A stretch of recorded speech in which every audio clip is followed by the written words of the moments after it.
There has never been a king of the United States, but there have been times when Google would tell you at the very top of the page that there was. Their source? A joke headline on a Breitbart article from 2014. This isn't the only time something like this has happened. At various times, this Google First Answer box has told users that dinosaurs never existed, that God only loves Christians, and that all Republicans are Nazis. According to debate.org, yes, Republicans equals Nazis. So what are these featured search results, and why can they be so bad? Responses like this are called a featured snippet. They're part of what are called rich answers on Google, answers that are given special priority beyond the usual list of links. If you want to know the score of the latest Warriors game, or how to say thank you in Arabic, or check the weather in Guatemala City, with rich answers you don't actually have to click on any of the search results. Those answers are powered by what Google calls its knowledge graph, which is a database of related search information that was launched in 2012. But featured snippets are a different thing, even though they don't look that different. Knowledge graph information is limited to verified sources like Wikipedia and the CIA's World Factbook, but featured snippets can pull information from any third-party website. And that is where results can get tricky, as the Outline's Adrienne Jeffries has reported. For a while, when you asked Google why fire trucks are red, you got back a long Monty Python joke. Right, stop that! Silly!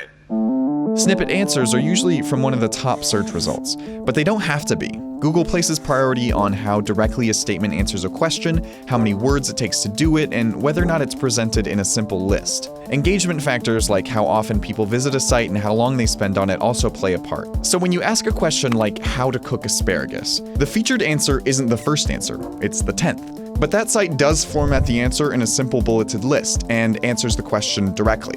Google guesses which part of the page most directly answers your question and quotes that portion in the snippet box. Problem is, the snippets aren't always right.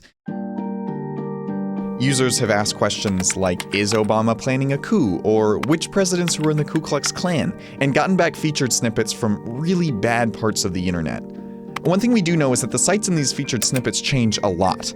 Of the answers with snippets in January 2016, more than 55% either didn't have a featured snippet or featured a different URL just 6 months earlier. What that means is that Google has an automated process that decides whether or not to keep snippets based on how they perform. In addition to the user-reported feedback button, Google also has several thousand contractors who review search result pages on how well they answer questions. Rich answers make up a big part of Google's overall strategy.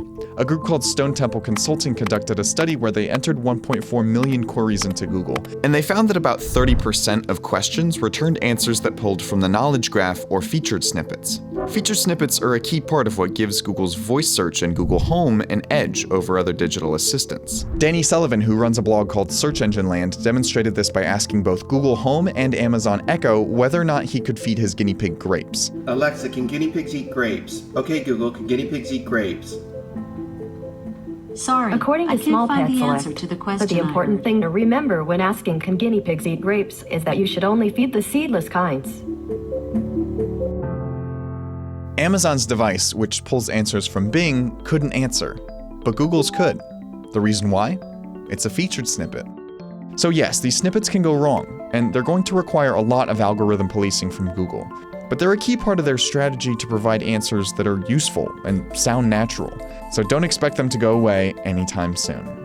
So Google is pretty good about fixing these mistakes when they've happened, but sometimes when they think they've fixed something, the answer is still actually wrong. After SearchEngineLand.com wrote about how ridiculous it was that Google was citing Breitbart as saying that Obama was the king of America, the snippet changed, and instead it cited SearchEngineLand.com. But it still said that Obama was the king of America.